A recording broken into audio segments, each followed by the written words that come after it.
All right, good morning, ladies and gentlemen. My name is Bhavik Vyas. I work on the AWS partner team, and I manage our media and entertainment segments. We've got a packed 60 minutes for you today, where we're going to cover a number of things around our segment strategy. So the expectation for this session today, I'm going to quickly cover some of the generic tools and programs that we offer as part of the APN, that you can all take advantage of and use as part of your business and your journey into the cloud, building services and products.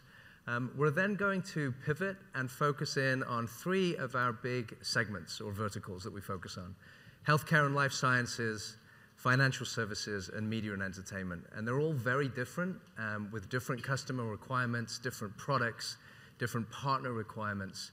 And we're going to dive into those and explain to you what our strategy is, how we work with partners, what our customers expect in those industries. And then we'll also then highlight how partners specifically are really driving adoption within these segments. Just a quick overview of the APN. We're extremely fortunate to have tens of thousands of partners globally in the APN network. And the APN is the AWS Partner Network. We also notice, and as Terry pointed out today, over half of these partners are outside the United States. And that really shows, to his point, the global nature of the business opportunity ahead of us. And specifically when we look at segments, we see these segments being extremely valuable in terms of business and customer opportunity nationally and globally. And so what we try and do is very much apply a global approach to how we implement our strategy and engage with partners, both country-specific and then global-specific. We have a number of programs whereby we have premier partner status, managed service partners, competency partners. And these are tiers and objectives that you can reach as partners in our community. The one thing to note here is that we see that the AWS revenue earned by these partners as they achieve these competencies grows at a 100% faster rate than those that don't. And this just sort of demonstrates the value and investment and return that you hopefully will get by working with us and focusing on specific customer requirements and business applications. So the journey for a partner, especially technology partners, is long and can be very rapid at times. And there are certain milestones that we see at least as we build out our programs. Number one, we work very closely and we find that partners that have a business plan around what they're trying to do in the cloud, what's the product, what market are they addressing, who's the customer buyer, these all become essential tools to actually beginning your journey into the cloud, but also more specifically, as you begin to focus on segments, this becomes a very essential plan. We see great benefit in having our partners look and invest in becoming trained and certified. And I'll get a little bit into this in a moment, but training and certification allows you to build specificity and excellence within a cloud-based practice. It allows you to focus in on certain technologies. It allows you to build trust with your customer around what you're looking to build in the cloud. And it also allows you to work with AWS, both sales and solution architects, in really ensuring customer success as the customer looks to build in the cloud. We have a number of tools and resources within the APN that allow you to leverage, that you can leverage to build your business. These will be go-to-market programs, funding tools, educational tools that you can use to both educate internally, specialize in building a practice, and then also look to leverage those tools to drive customer engagement and business opportunities. We have our partner tiers, some of which I mentioned, which you achieve through business growth, through new customer additions, and allows you to actually work much more closely with AWS at scale, both nationally and globally, as you begin to build traction around the solutions that you're going to bring to market. We have a number of go-to-market tools that then you can then leverage. And so we like to, events like this, we run symposiums, we run a lot of events globally where partners are a core component of what we're trying to offer and explain to customers with respect to services. And so go-to-market opportunities with AWS are quite extensive, and that's part of the go-to-market program that we can invest in and work with you on. And then finally, we spend a lot of time hopefully trying to get our partners ahead of the curve when it comes to our product releases. And you heard from Andy today that there's not going to be any slowdown in what we do from a services and portfolio breadth perspective. And what we want to do, though, is ensure that you as partners are aware of what's happening, both technically and from a business perspective, so that you can move as quickly as we do, hopefully, as we enter new markets and deliver new services to customers. So the APN, again, offers many resources to create a partner offering. We offer many training programs, both business and technical, that you can access through the APN. We then also offer a number of delivery models that we can help you with when it comes to defining your business and your commercial value. So are you going to offer licensed products? Are you going to offer a managed service? Are you looking to build a software as a service platform? And how you architect and build those is very important. And the one thing we hope to do in helping you in that journey is to compress the learning time that you have about building these competencies. We're very fortunate in the fact that we're able to interact with many, many customers and many, many partners. And from those learnings, we can guide you very quickly and efficiently in what you might need to do or avoid when you build your practice. We then enable you to differentiate your market and complement the AWS services. And we find in our segment strategy, this becomes very important. How you retool your messaging and your value proposition for different segments in order to maximize that customer engagement. And then we're very invested in helping you drive revenue. The whole partner team and organization is here to help you be successful in your business and to drive and accelerate that customer adoption. A lot of it starts with training and certification. And so in addition to the free sort of courses that are available through the APN, we offer formalized training for solution architecture, for developers, for systems administrators, and then for this DevOps competency also, or training, which allows you to fuse both IT and development and operations into a class of its own. And so training and certification is very, very important. And we find that partners that have done this can much better engage with customers that are looking for guidance and help. And that's the essential purpose of us from a partner perspective, is really to drive that customer adoption. And through training, you get that advantage most definitely. And then what we are then doing as part of our global strategy with partners, both nationally and internationally, is we're looking to help you then build that solution. So we have partner solution architects that are experts in different areas of our platform and then different pieces of the platform as it's fused together. So for example, database and networking, we have experts in storage and security, we have experts that have built out SaaS platforms and managed services, and we want to help you build your solution correctly so that you can move quickly and operate a best-in-class solution. And so we do that through credits, through solution architecture, through boot camps, through consulting companies that can actually help you build. We then allow you to then invest in the marketing piece. So we provide go-to-market funds, we provide branding and sponsorship, we allow you to invest in events like this where you get access to both customers and AWS counterparts to help drive business. And then we also help you sell. And so there's many ways you can sell commercially. From the platform perspective, we don't dictate to you whether you offer a managed service, whether you offer a licensed product, whether you wish to sell through Marketplace. All of these are tools to help you build your products and also then take them to market. One of the things we also invest a lot in is POC funding, so proof of concepts, where there are complex projects that you might work with customers, and the risk is all shared by us balancing that and offsetting costs and providing funds, and then the technical resources to help you. So this quick introduction is really a summary of the generic tools that we offer in the APN. In the next 3 presentations that we'll have, we're going to now focus in on what we do around healthcare, life sciences, financial services, and media and entertainment, and the unique ways in which we have to address those customer needs. But underneath it are all of these solutions and tools at your disposal. And so with that, I'm going to hand over to Oksana to present our healthcare and life sciences section. Do we have the sound? Great. Good morning, everyone. I'm tremendously excited to be with you this morning to talk about our point of view on the opportunity that is ahead of us in healthcare and life sciences. And the opportunity is significant. We'll talk about it on the next page.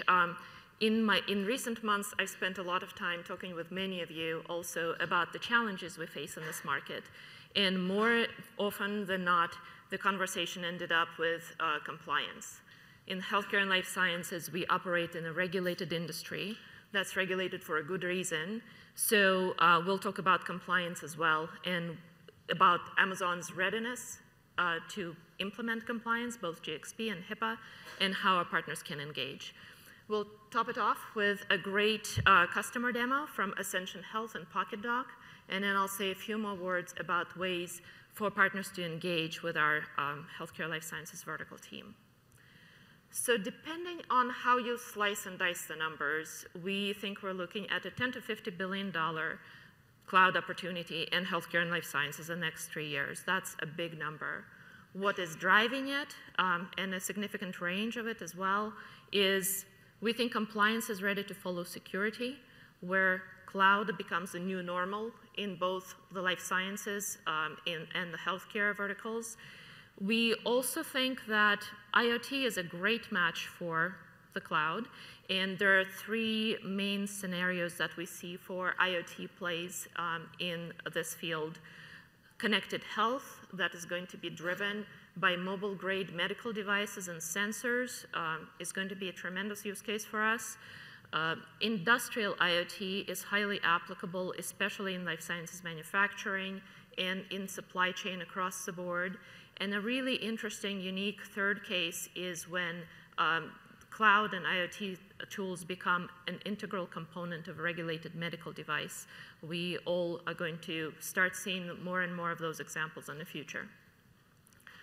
As the interoperability gap on the healthcare side is starting to close, we will also see the next level of business intelligence tools becoming available and enabling our business in new and interesting ways.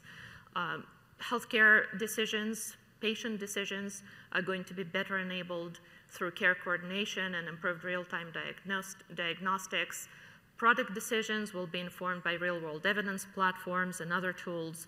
And of course, operational decisions across the board are a great match for next-gen BI. The other thing that's really interesting is that technology and business models are co-evolving. So we think the art of the possible is going to change in many ways in coming years, and new revenue models are going to come into existence, many of them with your help. So in other words, we have a lot of work to do ahead of us. The opportunity is significant, and we cannot pursue it without our partners. We recognize that much of this innovation is going to happen through our partner network. And we're especially interested in working with partners that have both the know-how and the confidence to work with regulated systems and to deal with compliance on behalf of our customers. Fortunately, we already have a very good array of partners that do just that. In healthcare, we span the continuum from providers, payers, and patient-driven applications, patient-directed applications. Orion Health is a great example of a technology partner that's working with a consulting partner of ours, also LogicWorks, to implement CalIndex, which is the health information exchange for the state of California. We have electronic health records, revenue management tools, connected health tools running on AWS. So some of these are really marquee brand names that you'll recognize. Philips, Change Healthcare, Infor, partners of ours like ClearData, very sophisticated in solving compliance and security for healthcare systems and payers. SciAps is a great partner that focuses on precision medicine, and we look forward to continuing to grow the list. This is only a partial list, of course, so we would welcome more partners to join the game here. In life sciences, we have a true opportunity to transform health product innovation, medical product innovation. You see every type of application on the list here in genomics, medtech, biopharma. And what's really interesting is that both our partners and our customers are ready to innovate with us, including in applications that require regulated data and regulated systems. So how do we tackle compliance? Security is the first step, and many of you in this room are familiar with our joint shared responsibility model, where AWS secures the infrastructure while our partners and our customers are responsible for securing your data and for building end-to-end compliance, including HIPAA and GxP. What is really interesting in how the conversation has changed in recent years is that many of our customers tell us that they would be hard-pressed to match security on AWS today if they were to build their own infrastructure. And we think compliance is going to follow in the same footsteps. So on the life sciences side of the spectrum, major companies run GxP on AWS today. Hopefully, some of you had an opportunity to drop into the Merck session at the industry pre-day yesterday. There are going to be more vertical talks in the next few days. So by all means, when I finish, I'll leave on a slide that lists some of these sessions. Again, the same logic of shared responsibility. AWS will provide building blocks. Customers are responsible for building and validating their GxP systems, but we're here to help. We have done the research supported by an independent third party, Lachman Consultants, that is highly experienced in operating in the FDA audit environment. And the white paper that I'm referencing here talks about ways to implement GxP and to migrate GxP systems on AWS. And a number of partners engage in this area as well. In healthcare, on the HIPAA side, again, same logic of shared responsibility. AWS provides HIPAA-eligible services, and there's a growing range of those. While it's the customer's job to build HIPAA-compliant applications that store, process, and transmit PHI. And of course, both customers and partners are engaged in that activity. On the business side, we will sign, when we do sign BAAs, business associate agreements, which has been an important factor for many of our partners and customers in migrating their healthcare workloads onto AWS. Here, a quote from one of our partners, Eliza, highlighting the importance of the BAA to closing new opportunities with their own customers. What's also, I think, very important is that our partners have the opportunity to enrich the business terms that flow between them and the end customer that can provide additional value on top of the BAs that we sign with partner network members. And that's a great chance to provide value and to innovate together in the field. And speaking of successful and innovative partnerships, I would love to invite on stage Christopher Young and Thierry Tanner. Chris comes to us from Ascension Health, and Ted comes from PocketDoc, an APN partner, to tell their AWS story. Okay, can you hear me? So first, thank you, Oksana. In the brief amount of time, I just want to tell you I'm the head of innovation and virtually enabled care for Ascension. And I get to be in the crossroads of a lot of things. Ascension is a health system that you probably haven't heard of because we haven't done a lot of national branding. We're the largest not-for-profit health system in the United States with 24 states that we cover, as well as the District of Columbia, approximately $20 billion in revenue and about $2 billion that we give away in community benefit as well as charitable care. So we have to innovate in a lot of ways, and we're a quiet innovator. And so when we think of something, we often do MVPs across the board. What you're seeing on the screen right now is one of those. Now, I will tell you right now, we endorse no one. We can't tell the truth, so I'll tell you the truth. We had a group that was working on a minimally viable product. They wanted to do a minimally viable product around transparency. Now, what you see here looks fairly simple. Everybody shops every day for all kinds of consumer goods. Have you ever shopped for an MRI or a CT scan? Has anybody done that? Wow, I wonder why. You will. It's a little bit more complex. You need a doctor's order. But at the end of the day, giving price transparency that's based on your insurance and based on everything from an HSA, which will be eventually able to happen, we're able to show you what the price is going to be. So you can do things like this. And we'll say, I need a CT lung screen. We'll get this popped up immediately. So this is a trend that you're going to see in healthcare in a very near future in a lot of capacities. What was really good about when we wanted to do this, when you do an MVP, you try to do it in the minimal time at the minimal effort possible. And PocketDoc was able to help us in a very quick time. It took 2 weeks. 2 weeks. Stand it up. And you see something like this, exactly what you're going to pay out of pocket, where you can go, and you can actually go through, if you want to just schedule it. By the way, this is a live system, and I'm probably going to tick off somebody in one of our hospitals if I actually schedule something. But just like that, you schedule your appointment. You can schedule a haircut. Why can't you schedule an appointment for just about anything in healthcare? You're going to be able to do this sooner rather than later. And this is one of the things that we're trying to innovate on, because consumerism matters, and people are starting to shop in a lot of different ways, specifically if you have high deductible plans. So I'm going to turn it over to Ted to talk a little bit about why they chose AWS. Yeah, so what you're seeing on screen is something that's not new in e-commerce, but it's definitely new to e-commerce and health. And what PocketDoc does is we provide APIs across the spectrum of search, clearinghouse services, interoperability scheduling across 30 EMRs, and a payment backbone, as well as data services. And our ability to scale with AWS and compliance and security is unheard of in the health IT world. We went through a very stringent process with Ascension, and they came back to us, and due to our BAAs and working closely with Amazon AWS, we were able to pass that with flying colors. Now, one of the things when you're working with HIPAA compliant information, you have to scrub that data.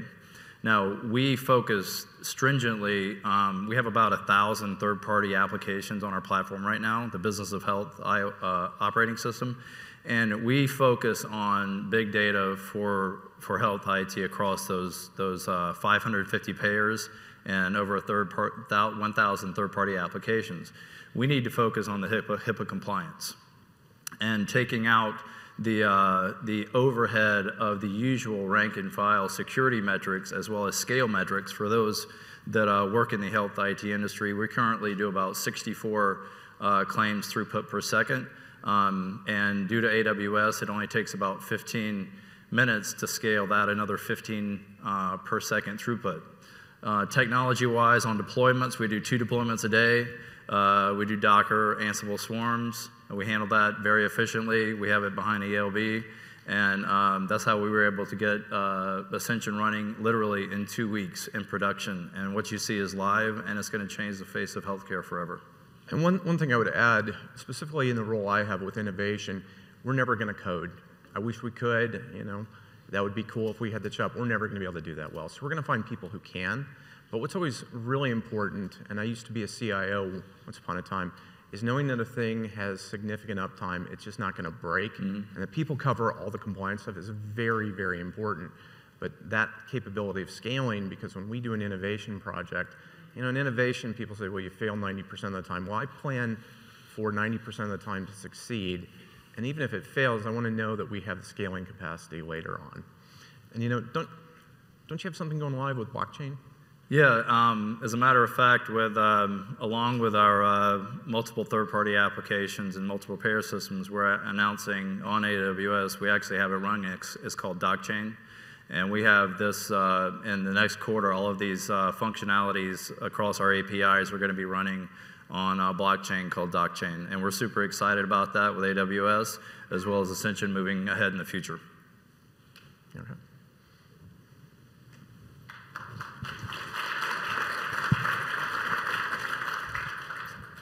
Thank you. Thank you, Chris and Ted. I think this is a very exciting example of both the business model and the technology capabilities co-evolving, creating new solutions and tools. And wouldn't all of us love to have capabilities like this at our own fingertips when we think about healthcare as consumers? To wrap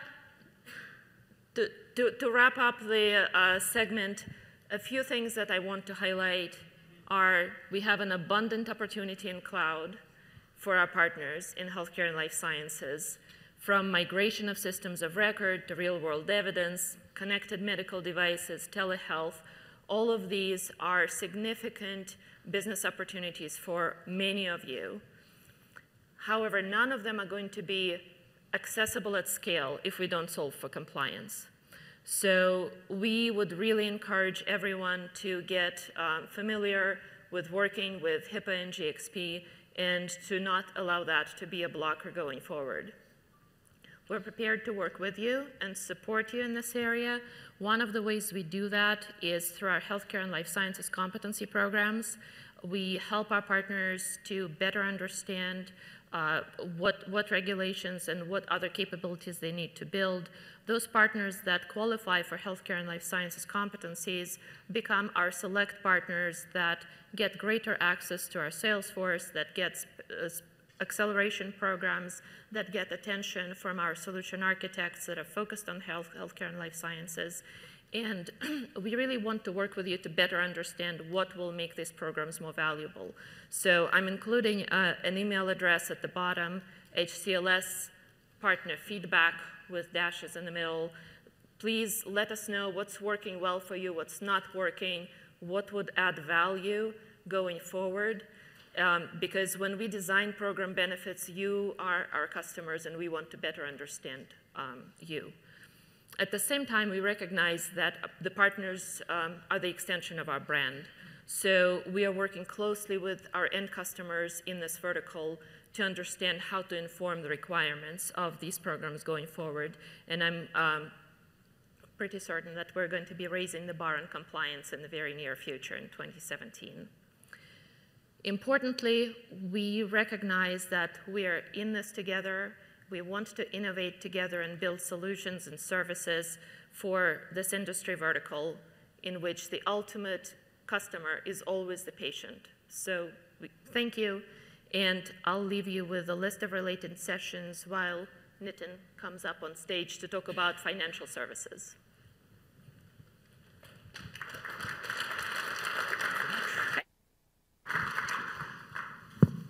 You guys can hear me? Excellent.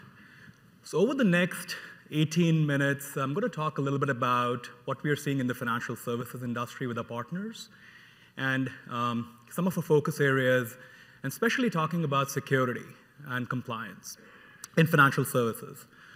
So a show of hands here, how many of you think that security and compliance is a blocker when customers are, I already see one hand up, when customers are moving workloads over to AWS? Okay? And how many of you think that your security actually improves when you move to AWS? Wow, that's great. So please, after the session, please meet me. I'd like our recruiting team to reach out to you. So over the next 18 minutes, what I want to do is, oops, I have to advance the slide. Over the next 18 minutes, or 17 minutes, I'd like to talk a little bit about how AWS and our standards around compliance and security are helping our partners and our customers achieve a high degree of automation, standardization, in their infrastructure. But before we get there, let me share with you the 3 priorities that we are focused on solving with the technology partners in financial services. So our customers have told us that there are 3 main priorities for them in financial services. The first one is digital transformation. 2/3 of the Global 2000 CEOs today have digital transformation at the center of their strategy. And when you're talking about digital transformation, you cannot get there without re-architecting your core systems for agility and speed. Our launch partners, so Terry talked about the financial services competency launch this morning. Our launch partners in the financial services competency are Guidewire Software and EIS Group in the insurance space, Calypso in the capital market space, and Movin, Avoka, Corzoid, and Mambu in the banking space.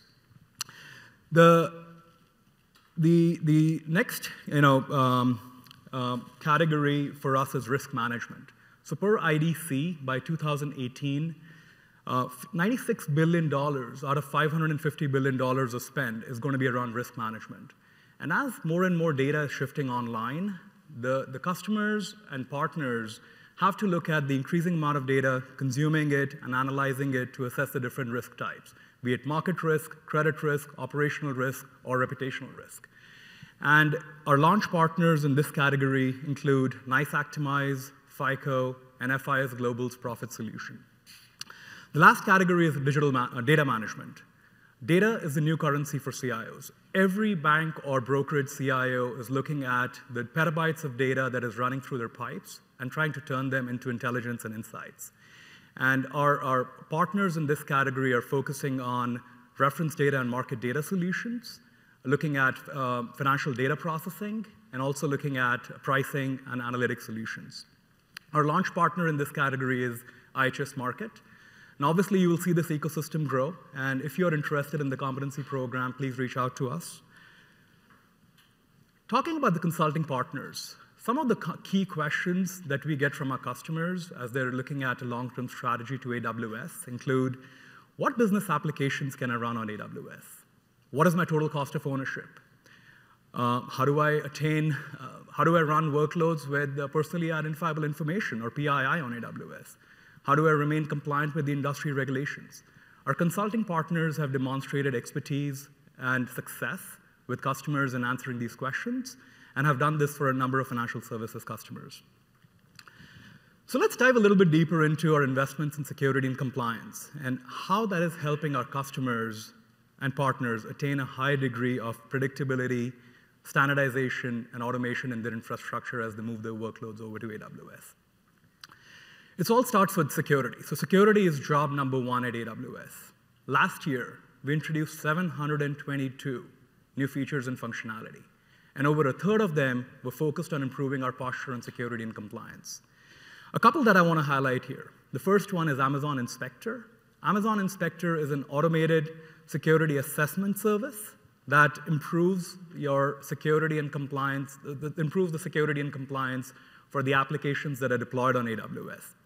Another one is AWS Config, which is a fully managed service that provides you with an AWS resource inventory, configuration history, and configuration change notifications to enable security and governance. So Oksana talked a little bit about the shared responsibility model. I'll dive a little bit deeper over here. So security and compliance at AWS is a shared responsibility.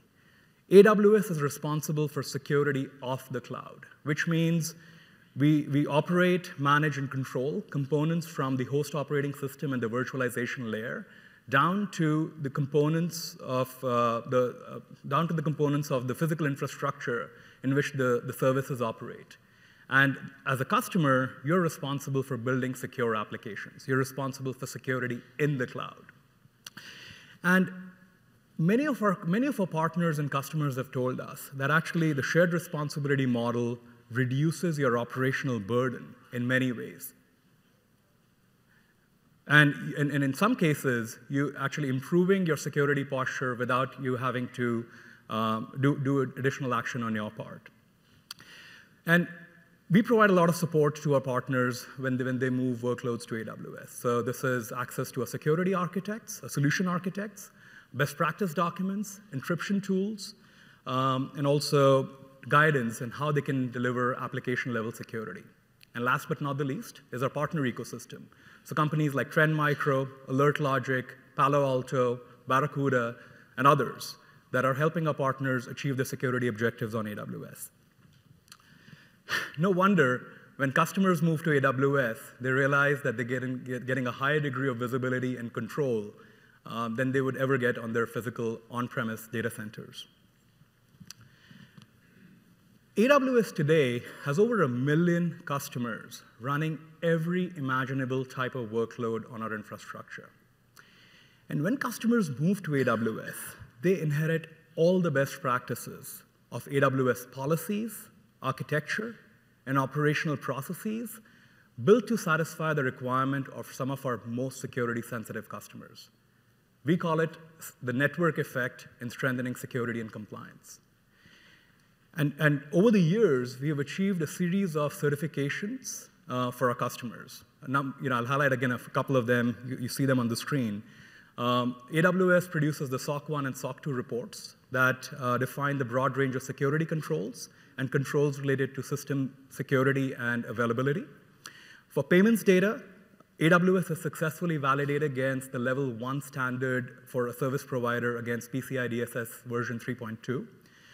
We also have ISO 27001 certification, which is a security management standard that defines the security management best practices and the comprehensive security controls.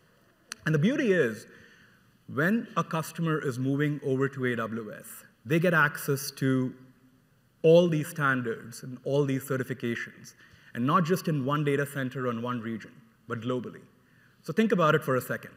When you are building an application and you want to deploy it worldwide, you can do that in a matter of minutes in a standardized and secure way. So to talk about that and kind of showcase that as part of examples, I'm thrilled to invite two of our partners, NICE Actimize, which is a leader in the anti-money laundering and financial crime space. And from NICE Actimize, we have Cenk Aypiker, who's their head of their cloud business. And following NICE and Cenk on stage will be David Gaydon from Avoka. Avoka is a leader in the digital customer acquisition space, and he's their general manager for their North America business.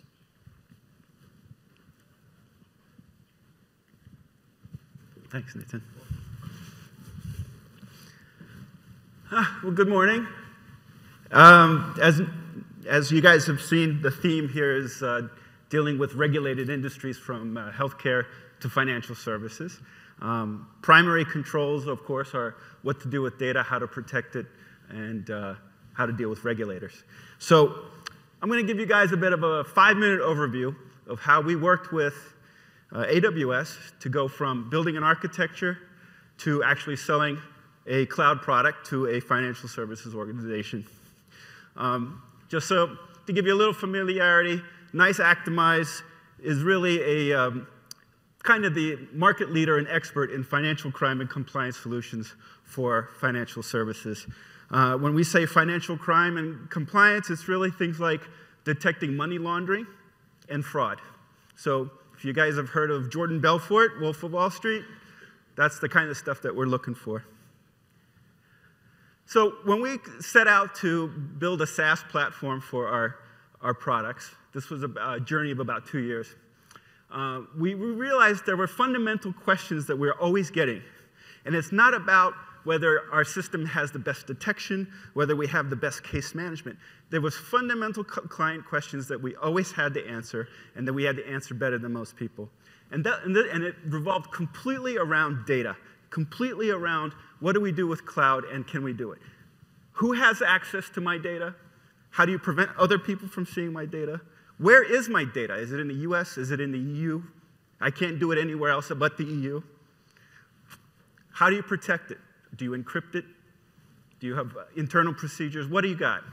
All these things really boil down to, one, how ActaMize does things, and two, how ActaMize does its architecture and technology. So fundamentally, we start off with, okay, we have to get to market fast. How do we get to market fast? Do we build all this stuff ourselves, or do we bring in partners? So we worked with the folks at AWS to help, one, build us a flexible architecture, so to speak, but an architecture that addressed a majority of the concerns in terms of where we do with our data and how do we access it. We then realized that, look, there's a lot of services that already exist. That helped us get to market very fast. So all that really boils down to one important thing. How do we sell this? Can we sell this?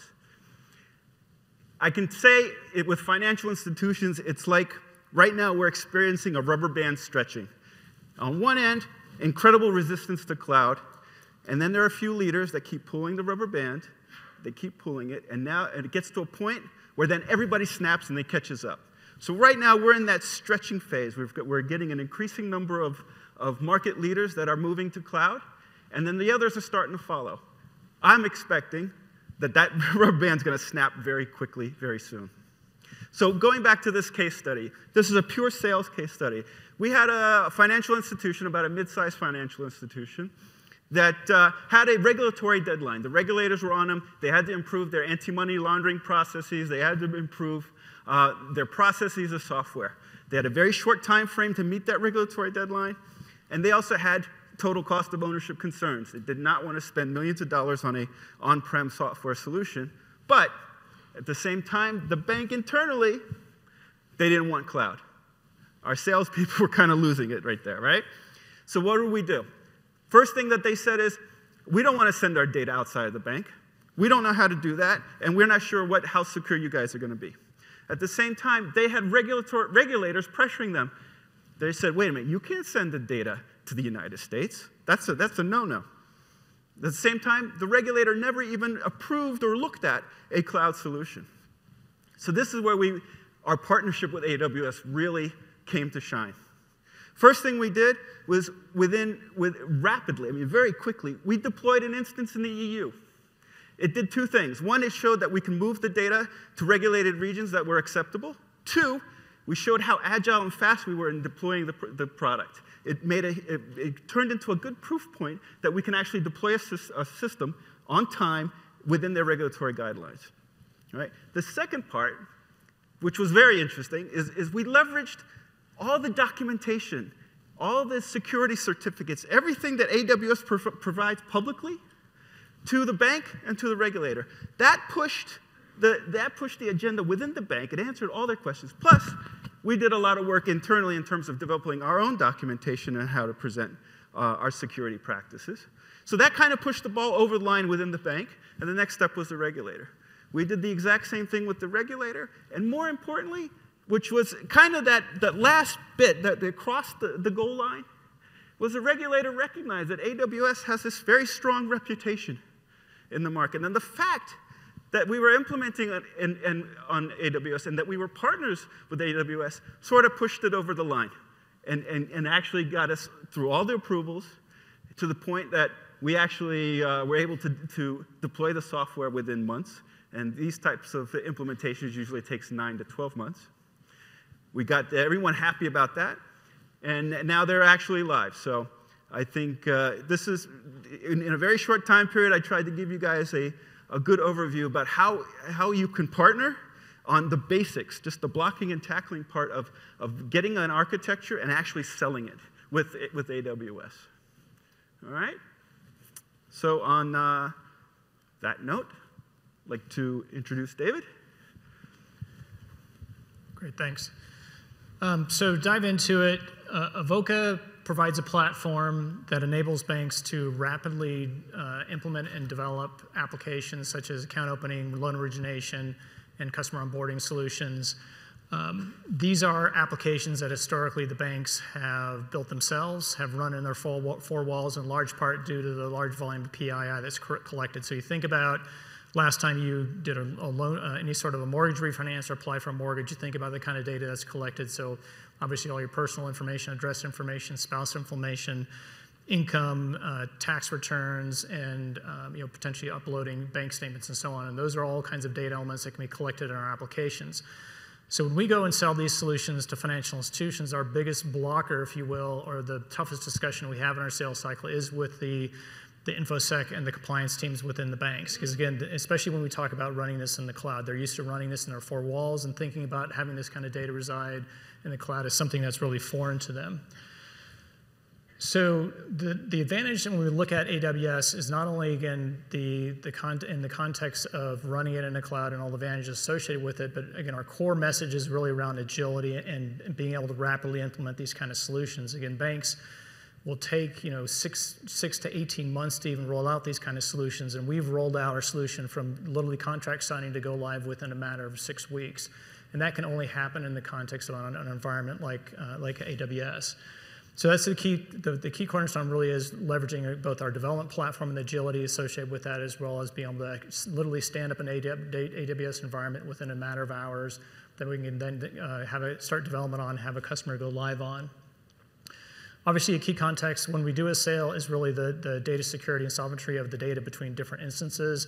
But we also have the ability to implement AWS in a multi-tenant environment. We might sell to a fintech partner such as an FIS or a Jack Henry, where they're going to be rolling out multiple instances of our product to, say, a couple thousand banks within an instance of AWS that we're, again, managing and providing visibility into what's happening in those different instances.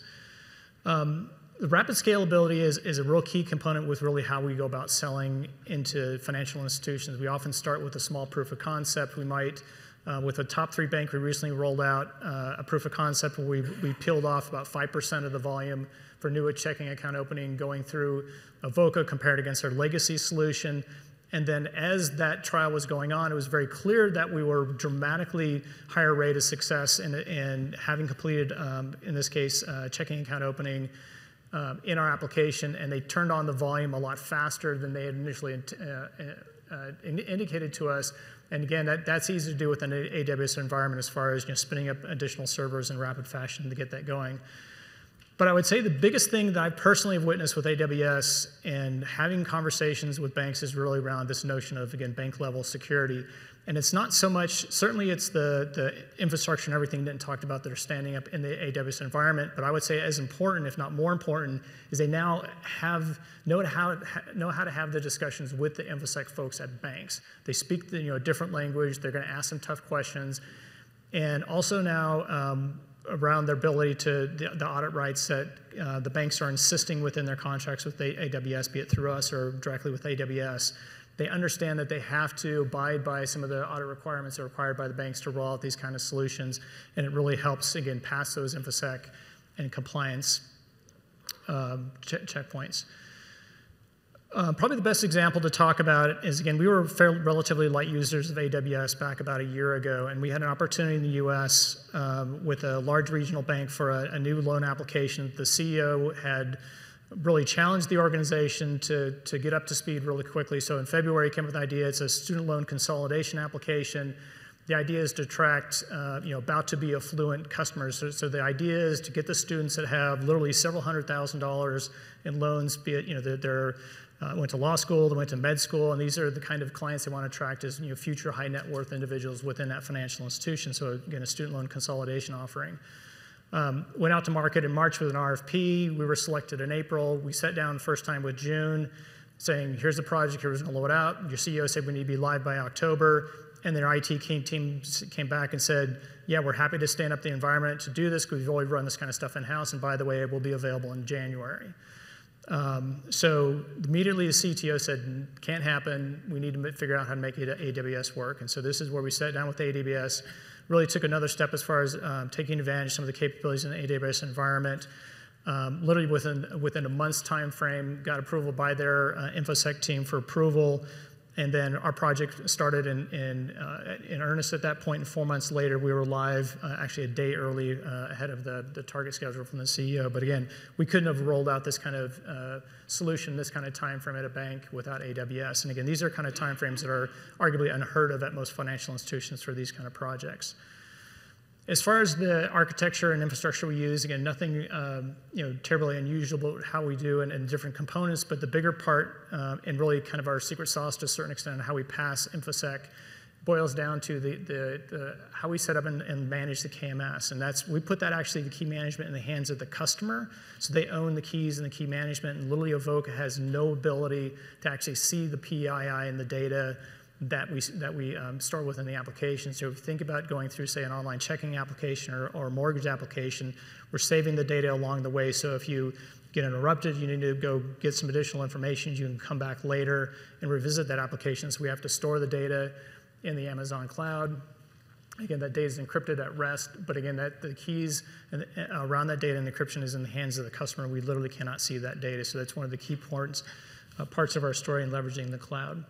One other thing to talk about, we actually are originally founded within Australia, and then the management of these instances are actually managed by our group in Australia. So again, the infrastructure and capabilities we have in place from an operational perspective to have folks in Australia spin up environments and data centers in the US and do that in a rapid fashion is really key to our success in rolling out our solution on top of the Amazon cloud.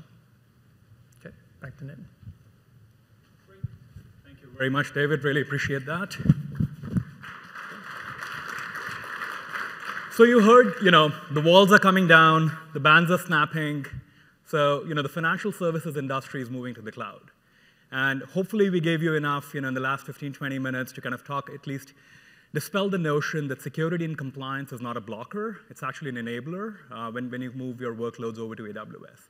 So if you're selling into financial services and have any questions, please reach out to the financial services partner team. You could reach out to me or any of us here at AWS. With that, I know you are waiting for Bhavik and the media entertainment discussion, so I'll pass it on to him. Thank you. Can I get the clicker? Thank you. Thanks. All right. So fortunately for me, healthcare and financial services have security covered. So we can move on to media and entertainment. So this this session, or this part of the session, and I'm going to compress this as fast as I can as people leave for lunch. But what I'm going to walk through is just really what we do from a strategy perspective. We operate a little bit differently. We're less regulated, or fundamentally less regulated than finance or healthcare. There is something called MPAA compliance, which works in customers, studio customers specifically, but for the broader set, with the shared security model and all of the ways in which you can secure content, we see at the moment in media and entertainment, after many years, security is not really the question that our customers have. The biggest question they have is, how do I move faster about adopting cloud to get my content out? So, in classic Amazon style, one of the things we like to do very much first is put the customer first and then work backwards. And with media and entertainment, we actually, as consumers of media, all of us here in the audience are actually customers of media and entertainment. So it's interesting to put on a hat which is yourself, and what do you or your family, if you have children, what is your expectation for media as you look forward? And so generally, it can be surmised into a few things. Number one is we expect as consumers to have quality content and engaging experiences. Whether it's for educational purposes or purely for entertainment purposes, that's what we expect now as a consumer perspective. We expect to be able to watch our content on any device. So be it a mobile phone or a web browser or a television or a cinema screen, where we watch it is how we wish to consume it is up to us. And we expect to be able to do that on multiple different devices, and we expect to be able to do it with continuity, meaning I start a program at home, I want to finish it on the plane, or vice versa. But that flexibility becomes very key. We are very conscious about this loading symbol. If you've ever tried to watch video and you see this for more than 3 to 5 seconds, you're going to switch to something different. And that's devastating from a content owner perspective, not a good experience from a monetization perspective, and very frustrating from a consumer perspective. So this loading symbol and buffering, waiting, just waiting for content is not really acceptable from a media and entertainment. Any type of video that you deliver really can't have this customer experience. The industry is greatly challenged, and we expect as consumers to have content in a faster way, meaning that depending on the release window of content, we expect to have content that's on TV, available online, and we expect that to happen generally almost immediately. So if you watch HBO, you'll see that they do that today, whereby you can watch Game of Thrones on a Sunday night and you can instantly watch it online, but they tie both together. So being able to do that, though, across boundaries becomes a bigger challenge. How do I do that nationally? How do I do it internationally? How do I do it with different languages, different edit requirements, different closed captioning? This becomes a very big problem. As humans, we like social contacts, and social media has multiple benefits. Both, firstly, it allows us to enjoy content more. Having a community around content, again, either for educational or entertainment or news purposes, is very valuable. It happens organically. Social media, though, is a great way to leverage and to market content and to build that audience and to build that momentum. So plugging into a network effect really goes back to having content available quicker, expanding that geographic base, either by language or by culture or by geography.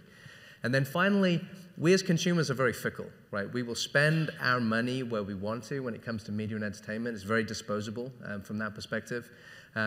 What's interesting is, though, as consumers now, we're not tied in, unless you're with a traditional television service, you're not tied into a subscription. You pay a monthly fee, but you can stop that monthly fee if you wish. You can restart it again. And you're going to do that based on the content that you have. So we're in control as consumers very much when it comes to media and what we decide to spend on media. So these trends as consumers are what are really changing within the industry. And the industry is being forced, as you see if you track from, if you live here in the US and in Europe also, the move to online video services, the move to unbundling cable services, the move to allowing content to be accessed quickly becomes very much the future nature of the business. So one of the favorite phrases that we left reInvent with a couple of years ago is friends don't let friends build data centers. And this is extremely valuable when it comes to media and entertainment, because when you're trying to build a global platform, when you're trying to distribute content internationally, building data centers is very expensive. And the one thing that we do very well is we build data centers, and we're heavily invested in investing in that data center expansion. So we have 14 global regions, 36 availability zones, 68 CDN locations. But we're adding more and more in highly populated areas. We added India, South Korea, and a new region in the US. In the next year, we'll add the UK, France, Canada, and a new region in China. And what that means is, from a media and entertainment perspective, is that I can leverage this infrastructure without having to build it, without having to buy it, without having to operate it. And I can use it for as little time as I wish, which becomes very compelling from a cost perspective.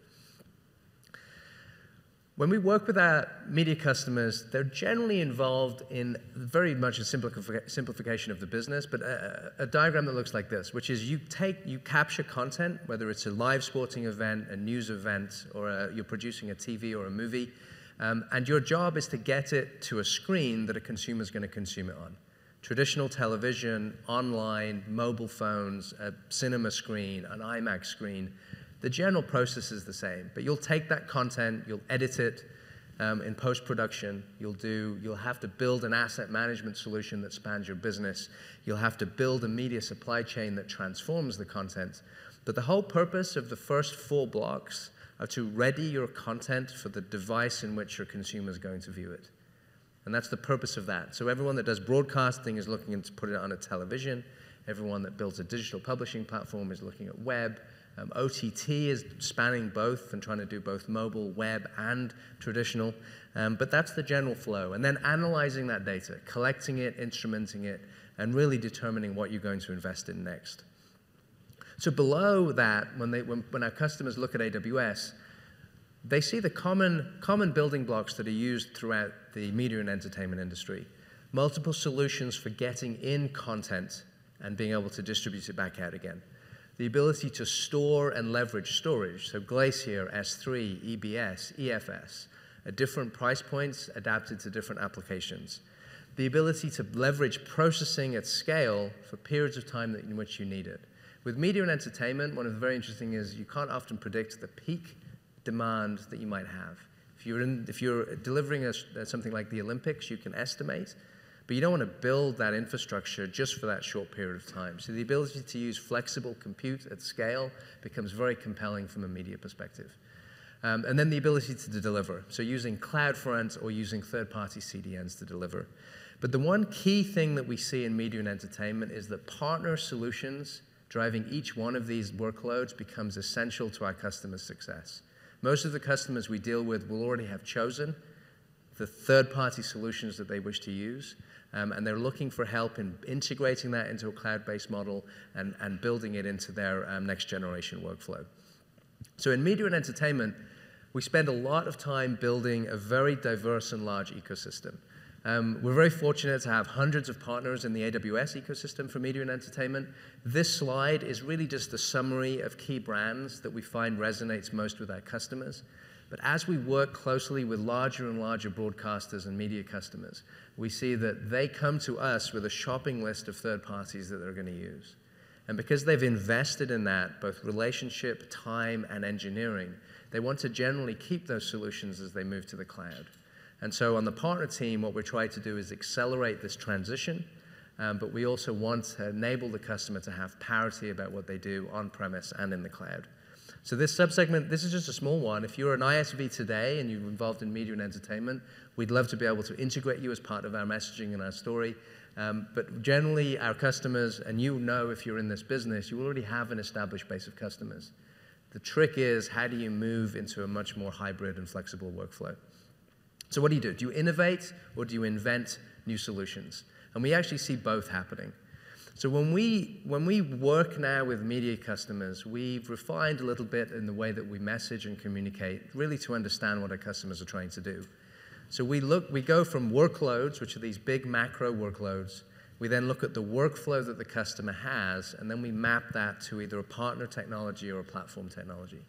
And so what we see in the business is that we see our customers looking to do content processing and creation, so in the production phase. And that means that they want to do things like visual effects and rendering, or they want to do editing in the cloud.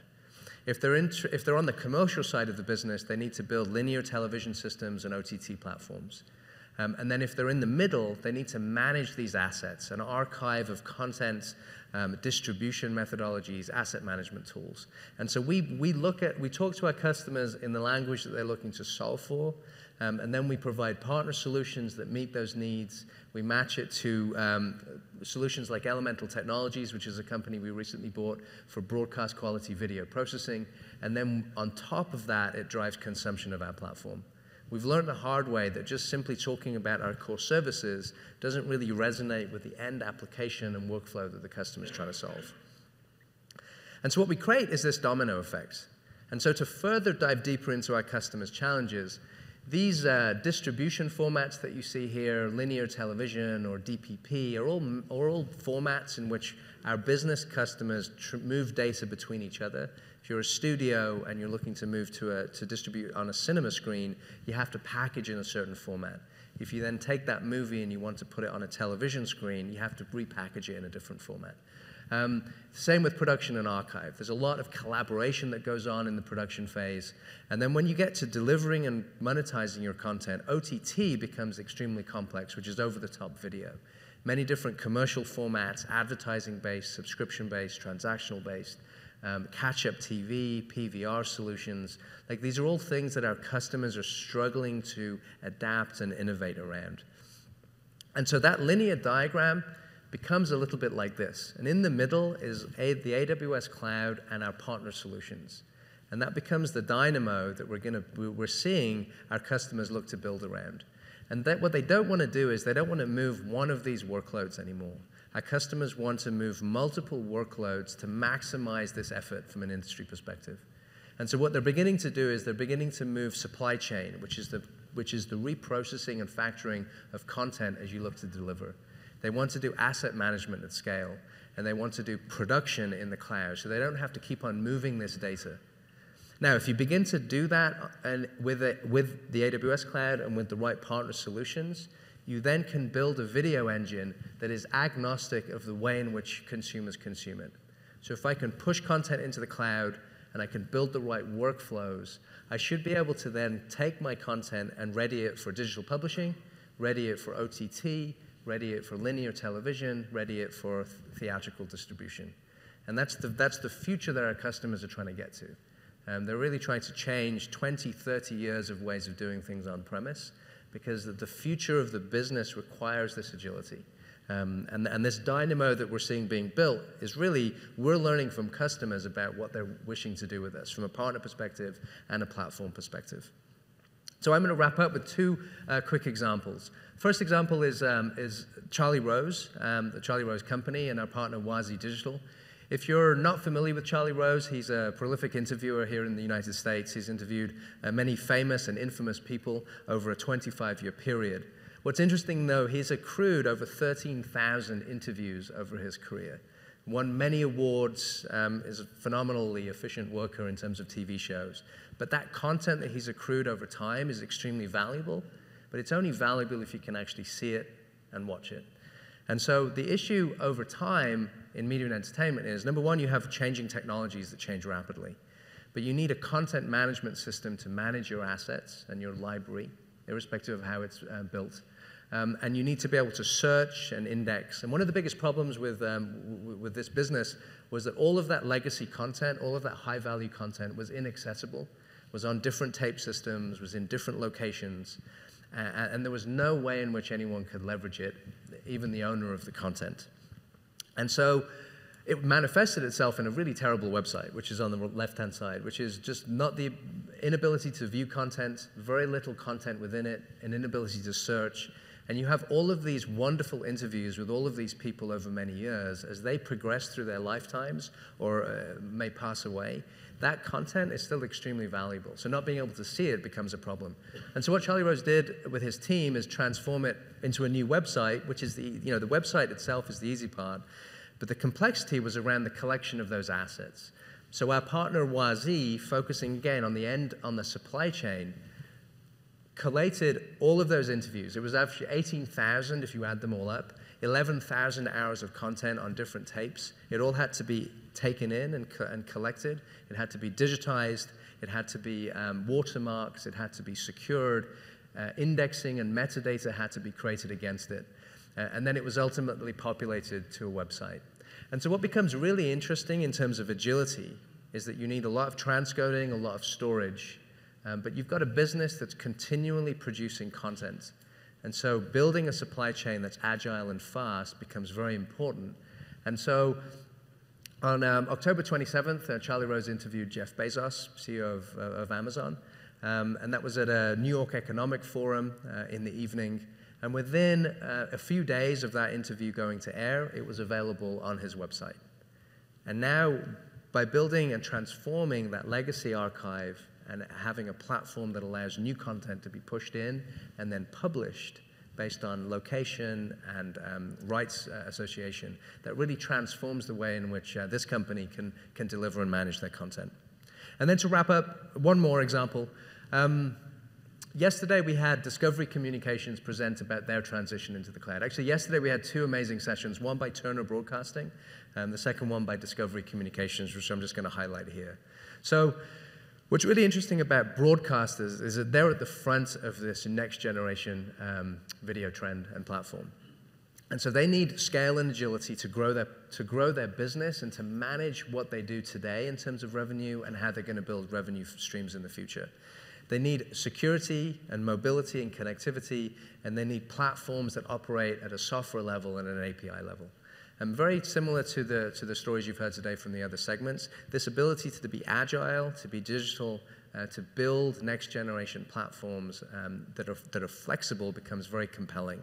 And so for Discovery Communications, they had many interesting headwinds around the way they were doing business, many opportunities to do something new and different and add efficiency. So one of the things they did is that they moved their media supply chain to the AWS cloud. And what does that mean from a solution perspective? So traditionally, if you're a broadcaster, and a broadcaster here, if you're not familiar with Discovery, they operate many, many channels. Those channels are comprised of programs, so they operate those channels 24 hours a day, 7 days a week, 365 days a year. That means that they have to get content in for every one of those hours on a daily basis, on a weekly basis, monthly basis, yearly basis, ongoing. And so they have to bring in this content. They have to do video quality against it. They have to extract metadata. They have to put it into an asset management system. And there's many human steps involved in ensuring that this content has the right languages, the right closed captioning. It's readied for the right area that's going to be delivered in. So this is highly labor intensive. It could take weeks or months at a time to push content through and ready it for air. So that means if you've got a window that you have to broadcast in, you have to work backwards from there. And so they partnered with a company called SDVI, which is one of our media and entertainment partners, to basically rebuild this entire workflow in the cloud. And what it gave them was the ability to look at data-driven workflows. It allowed them to look at the cost per asset as it went through. It allowed them to scale up processing and scale down processing as that content came and went. It allowed them to pay for only the storage they used rather than having to provision that storage. And it allowed them to generate analytics around their business processes that let them have internal cost structures that they could either bill back or reduce costs against. And so this is what their stack looks like. They have something called Hive, which is their own asset management solution. They use SDVI to manage resources. They use then many different partner solutions in the middle to transform their content. They use Signient to move in assets, and then they leverage the AWS services underneath. But this specifically highlights the fact that partners are essential to the media and entertainment strategy that we have, because without those partner solutions that are all different per customer, they can't leverage our platform in any meaningful way. The other thing that Discovery did was do linear playout. So all those TV channels that you watch today, it's called linear television. And Discovery is embarking on a huge project to move linear playout to the cloud, which is what they talked about yesterday. So all of that content that now comes into AWS can be readied for their actual channels that they broadcast. And so here there were some very interesting headwinds that they had. Number one, did they build a new data center at the cost of several $100 million, or do they try and use the cloud? And then secondly, when they do events that are short timescale, maybe 3 or 4 weeks, should they spend several $100 million investing in capital equipment to just service that small window, or should they use the cloud? And so Discovery decided to build linear playout in the cloud with our partner Evertz. that do both asset management and the channel playout. And they have a highly complex infrastructure that uses 2 AWS regions with direct connect that comes back onto premise and then is broadcast over satellite to their affiliates that then distribute that content. So this is sort of game-changing for us from an industry perspective. This is the first customer that's done this at scale with commercial channels in the cloud. But it really sets a future trend that we see amongst many customers to introduce this agility. And so with that, I'm going to finish. So this domino effect is very real for us. It's very much part of our strategy and our customer engagement. Without partners, it's not possible. And there are many business opportunities we see from a partner perspective, both from if you own software, but if you provide consulting services. So being able to enable this, both operationally, from a security perspective, from a consulting perspective, from a technology perspective, becomes very, very, very, very powerful. And with that, I'm going to say thank you. Sorry for running over. If you're able to complete your evaluation forms, we'd very much appreciate it. Thank you again for your time, and I hope this has been useful for you.